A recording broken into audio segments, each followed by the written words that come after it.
All right, with Hashem's help, we're going to learn today Yevamos Daf Yud Beis. We left off yesterday in the middle of the following question. If a person was machzir girushasai, a man divorced his wife, she married another man, that second man either passed away or divorced her, either the marriage to the second man was a full-fledged nesuyin, as we explained yesterday, or it was just an erusin, machlekes tanoim. In either event, according to whichever Tana, there is a lav on the first husband to remarry her. So the question is, if Reuven did remarry her, and now Reuven passed away childless, and the question we had, is there an obligation, is there a permissibility on the brother, on Shimon, to do yibum with the co-wife of this woman with whom Reuven was married to, violating the law of loy yuchal balo harishain asher shilcha loshav lekachtoi. So the Gemara now says, Tashema, we are up to Daf Yud Aleph Amid Beis. We are 3 lines before the wide lines in the bottom of the Amid. So Tashema, we learned in Abraisa Hamachzir Girushasa, if a person remarries the woman who he divorced, Mishani says, and if she married a second man, so now that he remarried her, and if he passes away, so the words of the Braisa is, he v'tzarasa, that both she, the woman who was remarried and married Reuven, violating the law, and her co-wife, both of them chayletzes, they both have to undergo chalitza. So the Gemara says, you see from over here, that you're not allowed to do yibum with a co-wife. So that should be the response to the inquiry. So the Gemara right away asks, 1 second, when a brother passes away childless, the mitzvah is to do yibum or chalitza with either the wife or with the co-wife, never with both. So he v'tzarasa sal kadaitach, the Braisa has to be corrected. Ela ema, you must explain, the Braisa means to say, oy he, that a person should do chalitza either with her or with the co-wife. And again, this is the response to the inquiry. You see from over here that yibum cannot be done with the co-wife. So the Gemara says, you can't prove anything from this Braisa, because being that anyways you needed to correct it, v'lav terutzi komatar tzala, and since you needed to correct it anyway, is taritzachi. So you can correct it by saying the first white line, daf yud alod amud beis, that he chayletzes with her herself, as we'll explain soon, and as we said yesterday, yibum is out of the question. However, and therefore with her the only option is chalitza. But sarasa, if there was a co-wife, then oy chayletzes oy meyabemes. You can either do yibum or chalitza. This is another option in correcting the Braisa, and therefore the question is standing whether a man is allowed to do yibum with the co-wife of a woman who was a machzir girushasai. So the question was asked from Rabbi Yehuda to Rabbi Sheshes, and the question is without a response. Now we are in the first wide line. The Gemara points out that the same exact question was asked from Rabbi Yechanan. Amar Rabbi Chia bar Abba. Rabbi Chia bar Abba said that Rabbi Yechanan asked this same question, which is Hamachzir Girushasai. Reuven marries a woman. He divorces the woman. She marries another man. The other man divorces her, or the other man dies. There is a lav, there's a prohibition on Reuven to remarry his ex-wife because she married someone else. And he violated that, which is not good. Now, there is no kaddish penalty, but he violated the law. Hashem said not to do it. And this Reuven also had a co-wife. Now Reuven passes away childless. So like this, according to this version, that the brother Shimon for sure cannot do yibum with the woman who was divorced and remarried. Because since Shimon is going to stay in the place of his brother, the brother was not allowed to be married with her. So how can you continue something that was not kosher to begin with? The question is, if there was a co-wife, can Shimon marry the co-wife through yibum? Or perhaps he's only allowed to do chalitza. That's what Rabbi Yechanan asked. If a man remarried his divorced wife, and he had a co-wife, and he passes away childless, so tzarasa mahu, again, the question is on Yibum, is there the possibility of Yibum? Is there the option of Yibum or not? So Amarlei, Rav Ami asks Rabbi Yechanan, I don't have an answer to your question.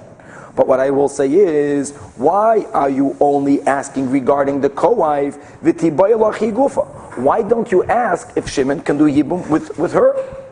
So the Gemara says, no, that that we don't have an inquiry regarding can Shimon marry the co-wife who was the Machzir Girushasei, was this divorced woman. Why? Because here we have a Kal V'Chomer. And what is the Kal V'Chomer? B'muter lo, let's read the Bach Beis. B'muter lo ne'esaram. The original husband used to be allowed to be married to her. Reuven marries Miriam. The first marriage was 100% kosher. Then he divorces her. Then he remarries her. Right? And after he divorced her, she married another man.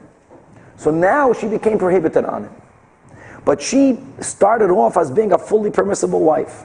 Nevertheless, Hashem says, since she married someone else, now if he remarries her, it's a prohibited marriage. The moment Reuven married Miriam, can Shimon be with her? No. Why not? Because she's now Shimon's brother's wife, Eshes Ach. So for Reuven, that originally she began off beheter, nevertheless ne'asara, she became prohibited, is ba'asar law. Shimon was never allowed to be with her. She is Eshes Ach. And now Reuven dies, so his relationship with Miriam from the outset was a prohibited relationship. So now Leikol Shchein, for sure, he should not allow to do Yibum. So the fact that Shimon cannot do Yibum with her, we have a Kal V'Chomer. Kikami Bayali, Rabbi Yechanan says, what was my baya? What is my inquiry? Tzarasa mai. What will be the halacha with marrying, doing Yibum with a co-wife? Mi Amninan do we say Kal V'Chomer, that the Kal V'Chomer that we just mentioned, which does not allow Shimon to marry the woman who was divorced and remarried, that's also used lemitchi tzara. That should also prohibit Shimon in marrying the co-wife with Yibum. And therefore the only option should be chalitza, either with one or with the other. He's asking the same question as before. Oy loy. So now we have a Rabbi Yechanan who asked the same question as Rabbi Yehuda did from Rabbi Sheshes. And now the Gemara gives another version of the question. That Rabbi Yechanan Bar Yitzchak Masni Hacha, Rav Nachman Bar Yitzchak had the following version that Omar Rabbi Chiya bar Abba, Rabbi Yechanan asked the original question. Rabbi Yechanan asked, could Shimon do Yibum with the co-wife herself? In other words, that the Rabbi Yechanan knew that you can for sure do Yibum with the Tzara, no question, or Chalitza, but you can do Yibum. The correct question is Shimon, maybe Shimon can even do Yibum with the co-wife. True, there was a lav, but there was only a lav. On the other hand, there's a mitzvah to do Yibum. Perhaps the mitzvah to do Yibum overrides the prohibition that started when Reuven was Machzir Girushasei. Let's read it inside. Rabbi Yechanan Machzir Girushasei. Mishani says Mahu. Can the Shimon do Yibum with her, with that woman who was divorced and remarried? Amalei Rav Ami says V'tibayalach tzarasa. What about doing Yibum with the co-wife? So Rabbi Yechanan, according to the second version, says Tzarasa. Shimon's, the brother's option with the co-wife, there's no doubt, for sure, he would have an option to marry the co-wife, even though you mentioned the Kal V'Chomer. The Kal V'Chomer was only regarding the woman who herself had a prohibited marriage to Reuven, not on the co-wife. My question is, mi alam Kal V'Chomer, b'makom mitzvah. On the other hand, there's another hand. The other hand is, there's a mitzvah of Yibum. So maybe the mitzvahs asay of Shimon being miyabim eshes achiv lahakim, right, to reestablish his brother's house, overrides the fact that it was a prohibited marriage. Oiloi. So Amar Lei, Daf Yud Beis on the top, and now we're going to go through the same exact Gemara we had yesterday. Easy learning. It's a chazara tinisua. I have the following Mishnah that we're going to learn later in Daf Mem Dalet. It says in the Mishnah that if a man was married to two wives and one of them were kosher, now the meaning of kosher means that she was a qualified wife, but the Mishnah did not explain what qualification she had. But if one of them was qualified and one of them was not disqualified, puzzle, and then the brother passes, Reuven dies, and he has a brother, and the brother has to choose to make yibum or chalitza with one or with the other. So the Mishnah says, if he's going to choose the option of chalitza, let him do chalitza with the one who's anyways disqualified. And if he's going to do yibum, let him do yibum with the one that is qualified. That's the end of the Mishnah. The Mishnah is not clear what qualification, what disqualification. And on this we're going through what we learned yesterday. My ksheira, my psula. Perhaps the Gemara is suggesting ksheira means, we're speaking about Reuven who married two wives. One of them was previously married and divorced. So now that Reuven married her, he's married to a woman that is also a divorcee, which would mean that even if Reuven dies, and she only becomes a widow from Reuven, but she is still a divorced woman, and she will later be usher to marry a kohen who can never marry a divorcee. So if the meaning of kosher means that she is a woman that could marry a kohen later, and the meaning of pasal is la'alma, a woman who's disqualified from marrying a kohen. But here we're speaking about Reuven who married a divorcee. We're speaking about Reuven being a Yisraelite or a Levi who doesn't have the prohibition in marrying a divorced woman, which means his brother, paternal brother, will be just like him. If he is a Yisrael, so Shimon is a Yisrael. And Kivin de L'Didei Chazia, if we're speaking about a Yisrael brother who's doing the mitzvah of Yibum or Chalitza, for him, they're both qualified. Kivin de L'Didei Chazia, my nafke l'minei. What difference will it be? Qualified, disqualified, it's irrelevant. Elalav, it must be speaking about the machzor gerushasai. Ksheira means ksheira lei. That Reuven married two wives. One of them he was not allowed to marry, because one of them was married to him, whom he divorced, who then married another man, followed by the death or the divorce of the second man, and that woman was not kosher. She was disqualified, pasal to Reuven. And on this the Mishnah says that if Shimon wants to do yibum, he does yibum with the one that's kosher. Correct? Means he does yibum with the tzara. Yibum is not done to her. And what does that resolve? What do we see over here? That you cannot do yibum. So according to both versions, it clarifies that the yibum could be done with the tzara. Very good. So where it says loi. In other words, what you see from over here is that tzara not, and tzara, you do yibum to the tzara, you do yibum to the tzara, and you can only do chalitza to the original wife. So this would prove both versions, what the halacha would be. Then where it says loi. Really, it meant what we said before. We're speaking about a woman who cannot marry a kohen only. You asked the question, since we're speaking about a Yisraelite family or a Levi family, and for them it makes no difference if a woman is divorced or widowed. So the Gemara says, the Mishnah is telling you the din that was taught by Rabbi Yosef, and Rabbi Yosef says, Kan Shana Rebbe. It was from this Mishnah that Rebbe gave the following statement, that a person who has extra water, whose water the owner does not need, don't put the water to waste. Don't spill it out, because other people need it. And therefore, if you're going to do chalitza anyway, why not do chalitza to a woman who anyways is a divorcee, who anyways will be prohibited to a kohen? You're not adding an additional prohibition. Masha'inkin, if you're going to do chalitza to the woman who is only a widow, you're adding another woman in the world to whom a kohen cannot marry. Don't do that. And how's yibum? And yibum, it's... What's the other side? It says that you should do yibum to the ksheira. What does that mean? In other words, it might mean... Ksheira would also be the same woman, not the one that was divorced. Ksheira can mean both. It's not unconclusive. If ksheira is la'alma, both wives could have been... No, the machzor gerushasai is a woman... It says that if he does, right? Correct. So fine, so that, we understand. So do that to the one that was divorced. Correct. Right? It says then if he's doing, that means if he was going to do the... So that's the question that everyone asks. What difference is there? Okay, that's the question that all the Rishonim ask. Let's go on.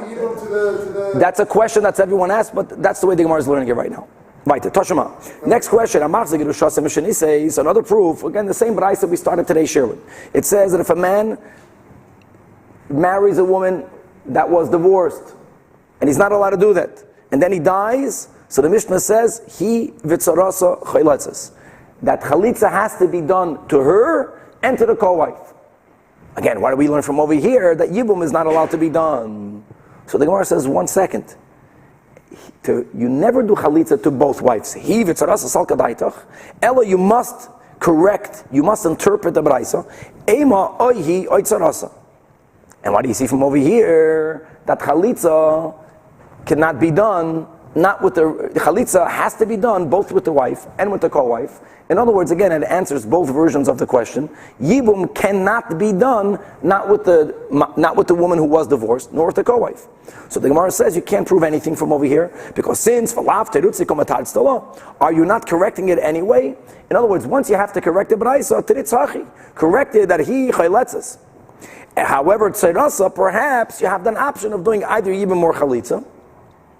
One thing you see over here, that according this will respond, this will prove an answer to the second version of Rabbi Yochanan. If Rabbi Yochanan wanted to know if you are allowed to do Yibum with the Gerusha herself, here you obviously see that with her he's not allowed to do it. So this will be an answer exactly according to the second version. If the question of Rabbi Yochanan was like the question of Rabbi Yehuda to Rabbi Sheshes, the question is unanswered. So let's end. That's the first din we learned today, which was really a quick recap from yesterday. The din of a machzir gerushasei. And the question will be, can you do Yibum to the co-wife or not? That question is unresolved. Number one. That in these cases, first version, second version, or either way, that certainly you at least need chalitza. No one would say. Oh, for sure. Everyone, yeah, absolutely. Because there's no Isser Kados. Okay. Amar Rav Lili bar Mamol, Amar Maruk v'Amar Shmuel. The following halacha was said in the name of Shmuel. Going to a new case. Tzaras mimoenes asura. We touched upon the din of miyun in the Mishnah, and let's quickly review it. The din of miyun is the following. The Torah permits a father to marry off his daughter when she's still considered a ketana, a minor. A girl is a minor until she becomes 12 and one day, and until she has, while she's 12, the growth of 2 pubic hairs. That means that she's maturing, then she goes into a phase called a na'ara, a maiden, a woman that's in between being a minor and an adult, and she's a na'ara for the following 6 months, and then she becomes a boigeres, she becomes a full-fledged adult woman. A father has the biblical right to marry off his minor daughter. However, there are times that marrying off a minor daughter is only allowed by rabbinic law. If the father married her off by title law, then the marriage is a real marriage. And if she is unhappy with her husband, like any other marriage, it could be dissolved. A marriage is dissolved through one of the two. Either the husband dies, or a divorce is given. However, if the father passes away while she's still a minor, the rabbis empowered her mother or her older brothers to marry her off as well. But that marriage is only a marriage by rabbinic law. It's not a biblical marriage. And therefore, if the marriage needs to be dissolved, it's not dissolved through a get. It's dissolved through something called mi'un. Mi'un means she refuses. All she needs to do is to go in front of 2 witnesses and to say, I refuse to be with this man. And one second, and when she does mi'un retroactively nullifies the marriage, which means it's not that she was a married woman who now is divorced, she was never married to begin with. She can do it until she becomes an adult. 6 months. No. 6 months? No, until she becomes a naro. Until she becomes a naro. From a katana? As long as she's a katana. No, not plus 6 months. Only when she's a katana. If she's 12 years old on one day and she starts developing, then she can no longer do it. And if she did miyun, a kohen can be with her because she was never a married woman. Now, there was one case where the father marries her off, and I'm mentioning this case now because we'll need it for a couple of lines from now, that even a father marrying off his minor daughter is only a rabbinic marriage. That case is called a girl who is a Yesema B'chaye Aviyah. She's an orphan while her father is alive. What does that refer to? If the father he exercised his biblical rights and he married off his minor daughter, and that man divorced her, that man died, and she's still a minor, since he already married her off once, by title law, he doesn't have the right to marry her off again. But again, the rabbis who gave the rights to her mother, if the mother is a widow, or to her older brother to marry her off, the rabbis gave the right to the father to marry her off again. But even in this marriage, even though the father married her off, since he already did it once, it's only a rabbinic marriage, and miyun will nullify the marriage. Now, what is Shmuel speaking about? A man, we're speaking about such a girl. Let's use the father. The father married her off once, the husband died, or the husband divorced her. The father married her off now to Reuven. She did not do miyun with Reuven. Reuven dies. She's still a minor. She takes a look at Shimon, and she does miyun to the Yibum, to the Yavam. She does miyun to Shimon. Now, when she does, Shmuel holds she can do that. She can do miyun to the Yavam. What is miyun? Miyun means that the marriage was retroactively nullified. If the marriage was retroactively nullified, then if Reuven had another co-wife, that it will become now clear that Reuven only had one wife. So comes along Shmuel and he says that if a woman, the minor, does miyun to the yavam, it goes without saying that the brother, this person, upon whom miyun was done, cannot marry her. We'll see in a moment why not. Why can't he marry her? Brother's wife. No, he retroactively nullified the marriage. You're saying after he did that? Yeah, she does miyun. Well, she also reconsidered. So the thing is like this. Really, biblically, if the woman does miyun to Shimon, Shimon can marry her. But the rabbi says that he cannot marry her. Why not? Because what does it look like? It would be very much like, we learned the case, for example, if a brother does chalitza, after he does chalitza, he cannot marry her. Neither can the brothers. Right? That was the whole din of Rav Shlokish and Rabbi Yechanan. In other words, it appears that Reuven died. She never did miyun to Reuven. It looks like she was married to Reuven. She is connected to Shimon. The only reason why Shimon would be allowed to marry such a woman is because of the mitzvah of Yibum.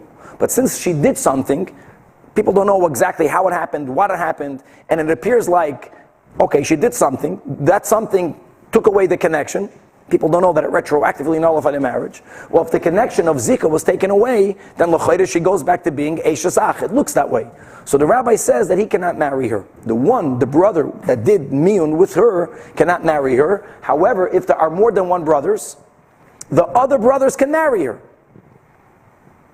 Normally, what will be the din? Again, if a woman dies and one brother does chalitza, none of the brothers can marry her. Either kadis or a lav. Here, everyone will agree that the other brothers can do marriage to her because it retroactively nullified the marriage.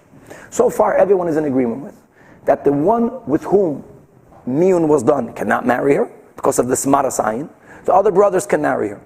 Comes along Shmuel and says, let me tell you something, that if she has a co-wife, if there was a co-wife, asura, you are not allowed to do yibum now to the co-wife. That's a big chiddush. Because what would you think that if there was a co-wife and this marriage was retroactively nullified, that means he only had how many wives? One wife. So the one with whom she did miyun should be allowed to do yibum. Shmuel says you can't do yibum. What about the other brother? We'll see. So now Gemara says, first of all, Laman. Who was Shmuel referring to? Was he referring to the man to whom she did miyun, or was Shmuel also referring to the other brothers as well? So the Gemara right away clarifies, if Shmuel would have been speaking about the other brothers, for sure Shmuel would not have said that. The other brothers that are allowed to marry the ketana, they for sure can marry the co-wife. The ketana they would marry with a proper marriage, not with yibum, because the ketana was never married to the brother, and the co-wife, you'll have yibum or chalitza. But why? Because Hashtehi Gufa Sharia, everyone agrees that the brothers can marry this minor. Because Shmuel says, Mi'ana bozeh, that if she refused, Shimon, Levi, Yehuda could marry her. It's going to be a real marriage. It won't be a yibum. It's going to be a real marriage because there was a retroactive nullification. So therefore, Tzarasa Mibaya, there's no question that Shmuel will agree that they are obligated, and therefore they have the option to do yibum or chalitza with the co-wife of this minor. Ella, what Shmuel was referring to was lididei. Very simple. Shmuel is speaking about this narrow case, that the woman, the wife, the minor, who looked at Levi and says, Levi, let's speak about Shimon. Shimon, I refuse being married to you. She does miyun to Shimon, which means really, biblically, the marriage was retroactively nullified. Shimon cannot do yibum with her co-wife. Question is, why not? L'chayra, if miyun was done towards Shimon, that means that she was never married. If she was never married, then Reuven was only married to one wife. Why can't Shimon do Yibum or Chalitza? So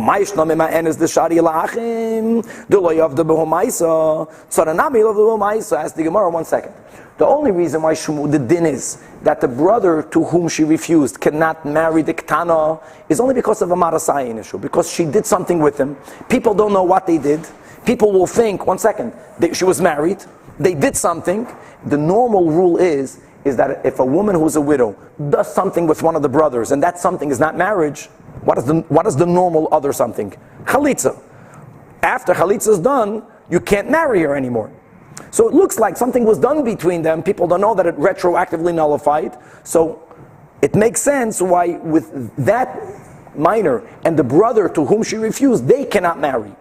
But other people, or now we're speaking about her co-wife, why can you not do Yibum with the co-wife? So the Gemara answers that Shmuel's din is based on a Gzeira. What's the Gzeira? Gzeira mishum tzaras bitay mima'enes. That there will be a case that this Ketana happens to be Shimon's daughter. Let's go back to the first case of the Mishnah. Right? Shimon has a daughter who's a minor. Let's speak about all this case. Shimon married her off to who knows whom. And that person died. Or that person divorced her. And now she goes back to Shimon's house. Shimon rabbinically has the right to marry her. Shimon marries her to the brother Reuven. And Reuven has a co-wife. Now what's the din in the Mishnah? That normally, that if a man dies and he leaves widow or widows, and one of them is an erva to the brothers, so whenever there's an erva, there's no yibum, there's no chalitz.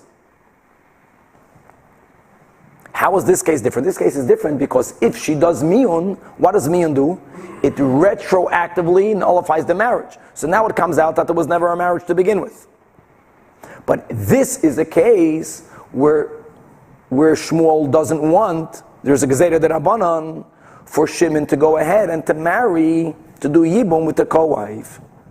Even though there was miyun retroactively nullified the marriage, but since people see that Shimon's daughter fell to him in Yibum, and he's going to go ahead and do Yibum with the co-wife, what will people think? People will think that our Mishnah is not correct. People are going to think that if a man has a zika to an erva and a co-wife, he could do Yibum with the co-wife. So there it makes more sense. There's a bigger fear. So since you can do it in a case where there is a bitay, Shmuel made it across the board. The person, the brother to whom miyun was done with, can never do yibum with the co-wife. Let's read it inside. V'tzaras bitim enes miyasida asked the Gemara. Yes, it is. It's almost a gezeda l'gezeda. Yes, because the Gemara says 1 second. The truth is that by Torah law, even the co-wife of your daughter, if she did miyun, you would be allowed to marry the co-wife. And actually, the Mishnah says it. V'tanan says in our Mishnah, v'kulan, in all of the cases of a man having two wives, one is an erva and one is not. So it said in our Mishnah that if the erva wife died before the other one became a widow, or the Mishnah says, oy mi anu, adding the bach, oy nizgarshu, right? So when Reuven died, when the mitzvah of Yibum came into the world, there was only one wife who was not erva. The Mishnah says, so the same mutaris. You have an obligation to do Yibum or Chalitza with this co-wife, who's then the only wife. So the Miyana B'man, what case was the Mishnah referring to? So says the Gemara, do you think the Miyana, Ilim the Miyana B'Baal, if you're going to say not, the Mishnah is speaking a case where the daughter did miyun to her husband before he died, that cannot be. Why not? Because that's a type of a divorce. Hainu Gerusha. And the Mishnah says that if during the life of Reuven, before he died, if he divorced one of his wives that was an erva to Shimon, then none of the din of the Mishnah is relevant. So the Mishnah already spoke about a divorce during the life. Elot must be Yavam, and still the Mishnah says that if she refuses Shimon, Shimon has an obligation to do Yibum or Chalitza with the co-wife. So the Gemara says, no, the Mishnah is only speaking about a case that she did miyun to the husband when he was still alive. And V'trei Gavna Gerushin, correct. And it's two types of, the Mishnah mentioned all options. Either if Reuven divorced her, or if she did the miyun. But the Mishnah was not speaking about our case, that when Reuven died, he still had two wives, and she only refused the brother Shimon. And if she refuses her husband, why don't we say that this retroactively nullifies the marriage? So there's a retroactive nullification. We're trying to clarify Shmuel's din. So the Gemara explains, Mishum the Tani Rami Bar Yecheskel, the Tani Rami Bar Yecheskel, Miyana Bebal, Muteres La'aviv, Biyavam Asura La'aviv. Look at this case. A man is not allowed to marry his daughter-in-law. A man is not allowed to marry his daughter-in-law if the daughter-in-law was married legally to a son. If you remember before, a few days ago, we were learning about, is a man allowed to marry his father's, not wife, a woman with whom his father had a relation with. Right? Machlekes between Rabbi Yehuda and the Chachamim. Here we have across the board, the prohibition for a man to marry his daughter-in-law is only if his daughter-in-law was married to his son halachically. If a son had a relation with a woman out of wedlock, the father can marry that woman. Now, let's go to the Yisayim B'Chayo Av. Shimon married his daughter. While she's a minor, the husband dies. Shimon married her off, yes. Shimon then marries off the daughter, which is a rabbinic marriage, to Reuven, to his brother. Is the second time? Yeah. First time. No, second time. So what will be the din if she goes ahead? A normal case, if a woman who's a minor refuses to be married to the husband. Regardless if it's the first time or The second time, when her refusal retroactively nullifies it. Can the father now marry her? No. Yes? Yes. Wait, the father married his daughter? No. In a normal case, not a granddaughter. A minor was married to a man. The marriage was only a rabbinic marriage. And this minor tells her husband, I don't want to be married to you. She refuses. So now this marriage is nullified, retroactively. The din is that this man, the ex-husband's father, can marry her. That's a din. Why? Because she was never the wife. Her son, the son was with this woman, not in marriage. Now what's going to happen, he says, if there's a case of yibum, if there's a case that someone's son is married to this minor, and he died, she never did miyun. But now she does miyun to the brother, to the yavam. So we learned by Rami Bar Yecheskel that the father will never be allowed to marry her. All the same logic, because it looks like she was married to Reuven. There's two brothers. Right, there's Reuven and Shimon. Reuven married this minor, Ketana. And this Ketana had the right to tell Reuven, I don't want to be married to you. But the minor didn't do that. Reuven dies. So now the din is that even if she does miyun to Shimon, and by Torah law the miyun to Shimon will retroactively nullify the marriage, Yaakov can never marry this girl. Why not? Same the father of Shimon.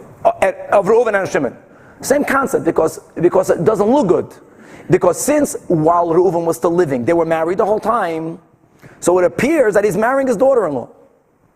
So therefore, going back to the case of when a person, there's an erva of his daughter and a co-wife, in that case, if she does miyun, if she refuses the yavam, the din is going to be that the brother cannot do yibum to the co-wife. And therefore, Shmuel makes a gezerah. We do this across the board. Wherever there's a case of a yibum to one of the brothers, that brother to whom she refused not only cannot marry her rabbinically, because it looks like he's doing something wrong, he's not allowed to do yibum with any of the co-wives.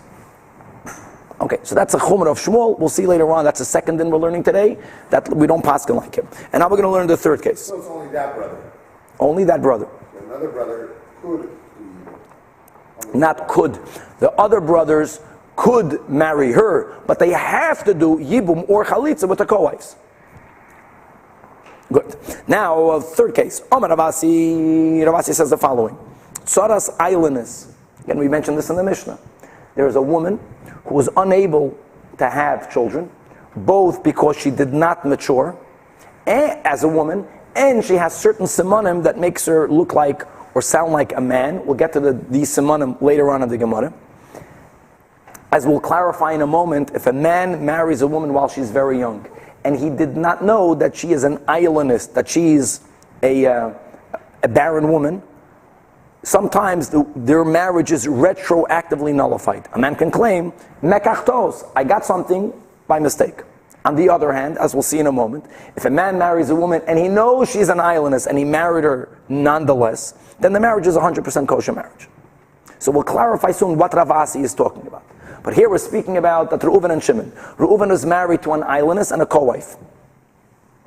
And Reuven dies. And Reuven dies. So it says Rav Asi, comes the brother. Not only is the brother not going to do yibum with the aylanus, why not? Because why is Shimon doing yibum? In order to rebuild his brother's house by having children. So yibum cannot be done, and we're going to see in a moment from a pasuk that he cannot do chalitza with her either. The yibum chalitza falls off. Why does it fall off? Think about it. Because when a man cannot marry his brother's wife, there's an erva called Eishes Ach. When does Eishes Ach not apply? It doesn't apply when a man dies childless and there's a mitzvah of Yibum. But the moment there's no mitzvah of Yibum, that means if a woman falls to Yibum, and Yibum is going to be outruled, in this case because she's an aylanus and you can't rebuild your brother's home. So now what does she return to be? An Eishes Ach. What's an Eishes Ach? An erva. What did the Mishnah tell you? That if an erva falls to Yibum, not her, nor her co-wife can do not Yibum nor Chalitza. Fantastic. That's a big chiddush. Now this is unique. This is different than all the cases we had in our Mishnah. In our Mishnah we were learning about the women that they were an erva before the guy died. Before the Reuven died. The Isur was there before death. Before Yibum came about. So since it was his daughter, the Isur of daughter did not allow Yibum to go into play. Here it's mamish the opposite. Here, Reuven is married to two wives. They're not related to Shimon or to Levi.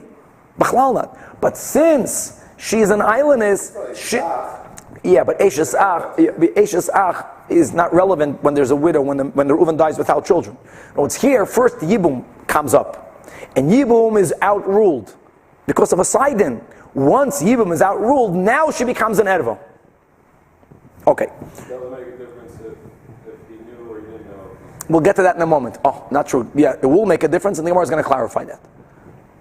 Okay, why am I saying it makes a difference? Because if the marriage to her is retroactively nullified, so therefore there's only one wife who's a non-aylanus. And if there's only one wife, then at least do chalitza, even if it doesn't look good to do yibum. Let's read on. When would that marriage have become retroactive? Let's see right now. The Gemara is going to clarify all this. So that's Rav Asi's din. Asura, that you can't do yibum nor chalitza. Not to the co-wife, not to her. Because it says, V'hayabchar. We'll see later on the meaning of this pasuk. It doesn't mean the way it sounds. You should just know that someone asked, I think you asked the question, or someone asked the question in the beginning, if a man dies and he has many brothers, who is obligated to do it? So the word V'hayabchar, the literal meaning is that if a brother will marry Yibum and he'll have a child, the Bechar will be called on the name of the brother. The Gemara learns out V'haya Bechar means that ideally, lechatchila, the mitzvah of Yibum falls on the older surviving brother. So V'haya Bechar, the one who's the oldest of the brothers, Asher Teleid, should do Yibum with the one. Asher Teleid doesn't mean, Asher Teleid means in the past tense. She should marry the one that was always able to have a child. That's how we learn from Asher Teleid. So when do you do Yibum? When you're marrying a woman that was always able to have children. Pratis comes to exclude aylanus she'eino yeledes, and therefore there's no mitzvah of Yibum. If there's no mitzvah of Yibum, she becomes an erva, Eishes Ach. If she becomes an erva, he v'tzarasa poiteres menechlitzim menayib. Comes along Rab Sheshes and he challenges the din of Rav Asi. And Rab Sheshes says, look at the following case. Shloisha Achim, imagine this, there are three brothers. This is a fantastic case. Nisuim, they're all three married. They're not married to three sisters. It's a simple case. Three brothers, paternal brothers, each one is married to a different wife, non-related. Shalish nashim nachriyos. God forbid, not nachriyos as not Jews. Nachriyos means that they're not related because we kept on learning until now cases where two brothers marry two sisters. Let's go. Reuven dies. When Reuven dies, what happens now? Even though Shimon is married, even though Levi is married, nothing to do. Shimon and or Levi have a mitzvah to do either Yibum or Chalitza with Reuven's wife. Let's call her Miriam. Now, The first time we're learning about a maimer. What's a maimer? We mentioned this word in the intro to the Masechta. By Torah law, yibum is simply done by having a relation with the widow, a marital relation. The rabbis found it inappropriate. Just like by a normal marriage, Hashem wants the marriage to happen with two steps. The first step is called kiddushin. So the Chachamim made a decree that when a person is going to choose the option of yibum, first he should make maimer. Maimer will be just like kiddushin. He'll give her ring. Harei at mekudeshet li. I'm not certain what the lashon is, but there is an act of him giving her something to betroth her. It's a pre-yibum marriage. But remember one thing, that midah eraisa, that means nothing. And therefore, midah eraisa, if Shimon was the one that did maimer with her, Levi can do yibum with her. Midah eraisa. Midah rabbanan, Levi can no longer do yibum with her. Because since Shimon started the process, so midah rabbanan, she's married to whom? She's married to Shimon, midah rabbanan. If Shimon wants to divorce her, what does he have to do? What do you think? Chalitza. Both. He has to give her a get and chalitza. Because midah rabbanan maimer makes like a marriage. So to get rid of a normal marriage of kiddushin, you have to give a get. Since midah oraisa was nothing, the bond is only the zika. So he has to do get and chalitza. Interesting. So chalitza deoraita and yes, and you need to do both. Yes. Now comes along Shimon who did maimer, and Shimon dies now. So there are two wives that Shimon has. He has his original wife, who falls to Yibam to Levi. And you also have Miriam. Now what is Miriam? Miriam is a double widow. How is she a double widow? Midah eraisa, whose widow is she? Exclusively Reuven's. Because all Shimon did to her before Shimon died was giving her maimer. Midah rabbanan, whose midah rabbanan? Miriam became Shimon's wife. Now if Shimon would have properly married her full-fledged, he would have done yibum with her, and then Shimon would have died, it would have been a case where Shimon dies, and he has two wives, and now Levi has to choose, do yibum or chalitza with one or the other. If Reuven died and Shimon died separately, what would Levi do? Levi would have to do yibum and or chalitza with both wives. But over here you have this weird in-between case. So on Shimon's exclusive wife, he does yibum or chalitza. But on this Miriam is a double widow, and who cares? Let's read it inside. So the din is that chalitza can only be done, yibum cannot be done altogether. Why not? Because it says, Shenemar, don't forget that obviously we're speaking about a rabbinic scenario. So therefore when you bring a pasuk, the pasuk can only be what we called a asmachta.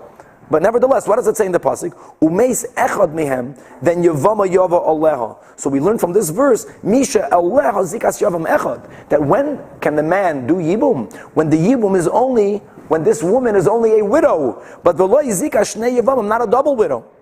Now, since she is a double widow, look what happens over here. Not only can you not do yibum with her, you have to do chalitza, you can't even do yibum with the co-wife. Because Shimon had two wives now. One of them was also Reuven's widow. And if you can't do Yibam on one, you can't do Yibam on the other. Now, Viktani Allah, how is this compatible to the case of Ravasi? When did she become Asr on Levi? She became Asr on Levi because Shimon died, and she fell to Yibam. Yibam is being rejected because you can't do Yibam on a double widow. So once Yibam is rejected on her, right? She becomes this achos ach. She becomes the erev of achos ach. Here is again a case where it's not that she's an erev first and then comes yibum. That the fact that she fell to yibum, that causes her to become an erev. However, we learned that Rabbi Yossi is probably a Tana. We have to change the girsa. Says that zuhi tzoras eshes ach miyav. This is a case where there's a scenario of yibum, that what makes the widow a erva, the fact that she fell to yibum, she isur nefila garam la. And Rabbi Yossi says that we do not find any other case similar like this. And what is he saying? We don't find another case. What other case might have there been? The case of Ravasi. Zuhi l'chayra l'me'utei, my lav l'me'utei tzaras island is, and it's not like this case, because a tzaras island is, you will be allowed to do even yibum with the tzara against Ravasi. So the Gemara says no. No, that the case of Ravasi is not like this case, it's more strict in this case. Lo, you're right that it is lemut tzoras islandis. By a tzoras islandis, Ravasi says you cannot do yibum nor chalitza, not to the islandis nor to the co-wife, not even chalitza. And in the case that we just gave, the double widow, their chalitza should be done. Their chalitza has to be done. By both. By both. Because mido eiraisa, it's a non-problem. It's only a rabbinic problem. Umaizu, let's read it out. Zu hi isur nefila, that this is the only case where when a woman falls to yibum, that causes that the tzara should only need chalitza, but chalitza is needed by an islandess. Afilu chalitza loy boyi. And why? My tama. By an islandess, the prohibition, you cannot do yibum with a woman, that you don't have the asher teiled, is a de'oraisa dika exclusion. And therefore Hashem says you can't do yibum, and whenever you can't do yibum, you can't do chalitza. Whenever you can't do yibum and chalitza, there's an erva, it also affects the co-wife. But the case of the double widow is only the Rabbanan. Now the Gemara challenges, Tanan says in our Mishnah v'kulam, that in all the cases of our Mishnah, if the erva wife of Reuven died before Reuven died, or if she did miyun to Reuven before Reuven died, or if Reuven divorced her before he died, or the Mishnah says if one of them is an islandess, the Mishnah says then Reuven dies, then Shimon is obligated to do yibum or chalitza with the tzara. So Ravasi answers like Kasha. Ravasi was speaking about a case where the husband knew that his wife is an islandess. His marriage is a marriage. His marriage is a marriage to her. The only thing is that the mitzvah of yibum falls away. Because Hashem does not allow the brother to do yibum to a woman with whom there is no asher telet. And therefore she becomes an eshes ach. And therefore now she became an erva who will pater his co-wife. But Khan, in our Mishnah, is speaking about a case that Reuven was married to an islandess. And he did not know that she's an islandess. And if he did not know, what does that mean? Now that Reuven dies, and now we discovered she's an islandess, now it's a mekach tos. That's a whole different thing. If it's a mekach tos, that would mean that there isn't an erva who's a co-wife. That's why the Mishnah says the erva was never married. So you got to do yibum or chalitza with the tzara. So if that's the case, would the brother be able to marry the islandess? Not yibum, just regular. You're saying retroactively, it's like she was never married to the brother. I would say, I'm guessing now, l'cha'ira midrabanan not, because it doesn't look good. Because what do people see? That she used to be the wife of Reuven. Shimon went ahead, let's say, and he did yibum or chalitza with the co-wife. Normally we know that you can do yibum and chalitza only to one of the wives, and once that is done, you cannot marry the other one. And here it looks like something bad. Okay, let's go on. And Daikanam, the Gemara says that you're right. Ravasi is right, because since the Mishnah says the words shenimtzu, you know what the word shenimtzu means? That you found out later. The Mishnah didn't say the word shahayu, that one of them was an islandess. That's dafka.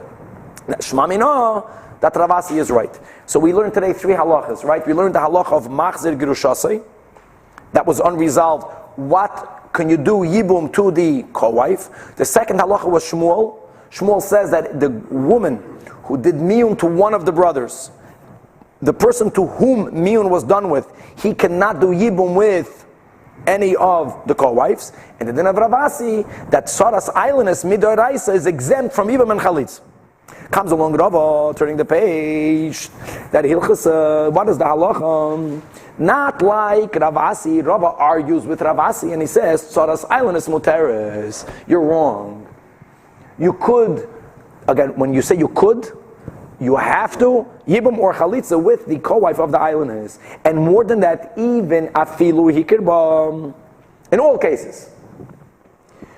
And let's go further, afilu tsaras bitli islandess. And furthermore, like we learned in our Mishnah, if the daughter was the islandess, and there was a co-wife, and Reuven dies, and what did the Mishnah say? That if Shimon gets his daughter for yibum, that takes away the chiyuv of yibum and chalitza from him and from her and the co-wife. But if she was an islandess means the marriage is not a marriage. You can always do yibum or chalitza. So Rava doesn't care about the diuk of the words shenimtzu. It also means shahayu, that the Mishnah is telling you that whenever the erva was an islandess, being that she's an ayiloness and Yibum is not applicable to her, the obligation of Yibum now goes on the co-wife. Okay. Machlekes Ravasi and Rav in the din. What's the halacha? So Kiyasi Rav and Amar Rabbi Yechanan, and he made a statement regarding all three cases. Achas, Soras, Mima'enes, which was the case of Shmuel. And don't forget, Shmuel's din was like a very broad chumrah. Like we said, like a gzeira l'gzeira. Really, there should be no reason why Shimon should not be allowed to do Yibum with the co-wife of the minor. So the din is that Soras Mima'enes. And the case of Tzaras Islanders, the case of Rav Asi and Rava. And in the first case we learned today, Tzaras Machzah Girushasai, Kulam, they paskined in Israel that there is a mitzvah of Yibam on all of them. And that will end this sugya. Now, the following sugya, a couple of words of introduction. We're going to be touching upon the very delicate subject of contraception in a marriage. And it goes without saying, when we learn Gemara, B'chlal, particularly in this case, that we are not learning Halacha L'maisa. And every couple who would like to use contraception, or to word it better, who feel that they need to use any sort of contraception, should obviously ask their Rav. However, we're learning now certain concepts from the Gemara. There's no question, according to everyone, halachically, that the condom is asur mid'oraisa in all cases, because the condom is causing the man to be moitze zera levatola, which means that a man biblically is not allowed to spill his seed in vain. That's an isur that carries with it the penalty of misa b'dei shamayim. It's a very strict prohibition, and never will a condom be allowed to be used, period. The question here will be, let's go to the other side. When contraception is permitted, and again, that's not for right now, if a woman is going to be taking some type of hormone, we'll call that the pill, or an IUD, which is another type of, many of them have hormones, that is also not being discussed over here. The discussion here is regarding the type of contraception that today will be called either a diaphragm or a sponge or something of the sort. In the times of Shas, that was called moich. Moich would mean that she inserts in her body some type of sponge, and that right away collects the zeta from the man, not allowing the zeta of the man to make the egg pregnant. There's a big machlekes here between Rashi and Rabbeinu Tam, and that machlekes is all the way halacha l'maisa. The Gemara is going to begin speaking about three women for whom pregnancy is dangerous.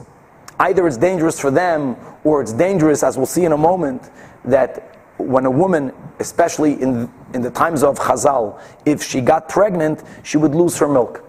And if she had a child under 2 years old, who was getting his or her nourishment from nursing from the mother, in those days there was no formula. In those days, if the mother lost her milk, most children died.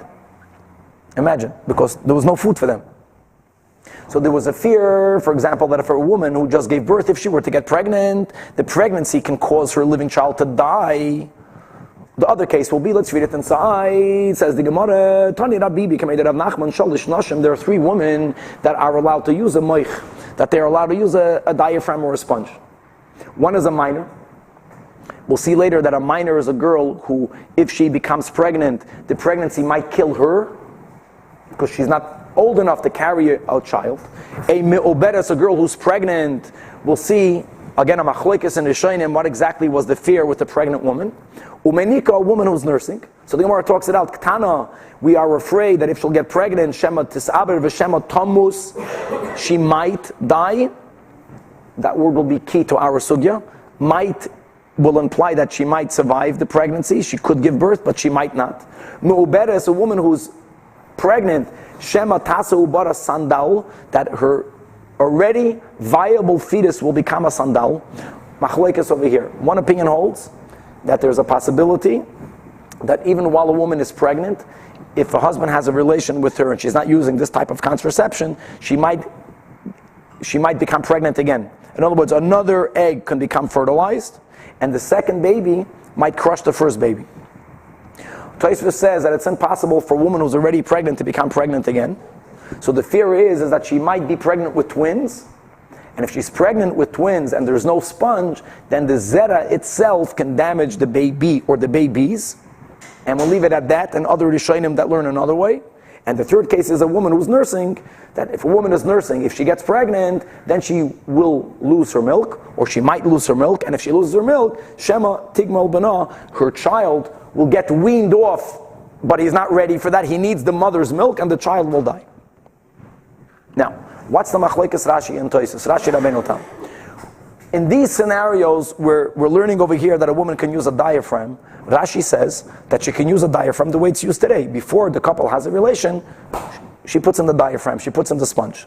Comes along the Rabbeinu Tam, and the Rabbeinu Tam says that God forbid a woman should ever use a diaphragm, even if she's allowed to go on contraception. Just like we started off saying that a condom is never permissible because of Zera Levatala. If there is a diaphragm in the woman while the couple is together, that will absorb all of the zera of the man. That is also zera levatala. And therefore, the Rabbeinu Tam says that what type of moich are we referring to? That right after the couple has a relation, right afterwards she'll put a moich in, which will somehow take away the zera from her body, not allowing the zera to impregnate the egg. In other words, bottom line is that the Rabbeinu Tam holds that a woman can never use a diaphragm, nor a sponge. Based on this, Rabbeinu Tam, the Chassam Sofer, and many other poskim today say it's mamash aser, very strict about a diaphragm. On the other hand, the Tzemach Tzedek, and we paskin like the Tzemach Tzedek, it says paskins like Rashi. That changes everything. In other words, if you learn the Gemara like Rashi, that word to mean that whenever one is allowed to use, whenever a couple can use contraception, then you can use a moich lifnei tashmish, before the relation. And therefore, in our community, by Hasidim, especially by Chabad, and again to ask your Rav, that whenever contraception is allowed, we not only allow the diaphragm or the sponge, but many Rabbanim will give priority to it, for a whole other issue, that for many women, when they use the pill or any type of hormonal birth control, the pill can cause a woman to spot. If a woman spots, there'll be more times than just the nida time when the couple will be separated. And we're very careful not to cause perishus, separation between a couple, when it's not during the time of nida. So that's a very general intro to the sugya, and let's just connect it now to our Mishnah. So now the Gemara says that the ezi ktana, what ktana are we referring to that is allowed to use a moich? Mibas yud aleph, from 11-year-olds until 12 years old. Because before 11 years old, right, she can have a relation normally because she'll never get pregnant, according to Rabbi Meir. After she's 12 years old and a day, then it's not going to kill her. When is there that danger that a woman might get pregnant, but it might kill her? From 11 until 12. These are the words of Rabbi Meir. The Chachamim says that he never allows people to use this contraception, this moich. Achazu va'achazu, no matter how old she is, if she's 10 or 11 or 12 or whatever, mishameshes kedarko, there is a chance that the baby will kill her. So he says that umin hashamayim yirachmu, that from the heavens they'll have mercy on her. And he quotes the famous pasuk that we say in Hallel and Tehillim, Shomer Pesayim Hashem, that Hashem watches over the idiots, the fools. In other words, don't be such a chacham and you know science, you know what might happen, and to prevent something that might happen. Just do what you need to do, and God will protect you. There's a whole debate. What do you mean Shomer Pesayim Hashem? Do we say that in other times? Didn't we learn that even though there's a rule that shluchei mitzvah ein nezakin, but the Gemara says many times that whenever there is shchicha hezeka, whenever the hezek is possible, Yaakov Avinu did not send Binyamin together. You know, there's a concept that whenever there's a real danger, you got to be careful. You can't be lying, you're doing on a mitzvah. So that's a whole discussion. A lot of it has to do with what are the possibilities something bad will happen. So there comes a certain point when it's very likely that you can't say God protects the fools. On the other hand, the Chachamim apply it over here, and they say that the great mitzvah of having children is going to protect you. Something might happen. Don't be such a wise person. Be ignorant. You don't know the future. And Hashem B'Sayim Hashem. But what's the question here? Since the statement that was said by Rav Bibi, that she might get pregnant and the child might die, what does that prove? It's only a might. The ikektana de miyabra of Eloi Mesa.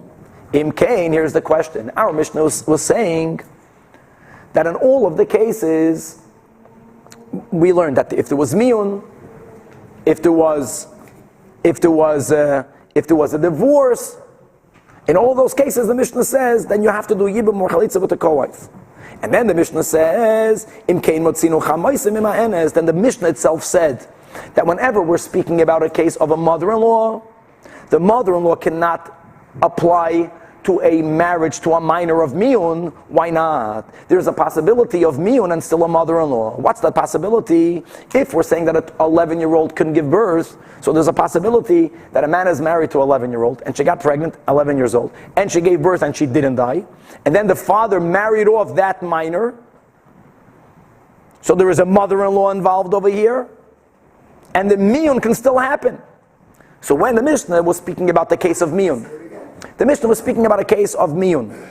That whenever there was miyun done, so then the erva falls off, and then you have to marry or do chalitza with the co-wife.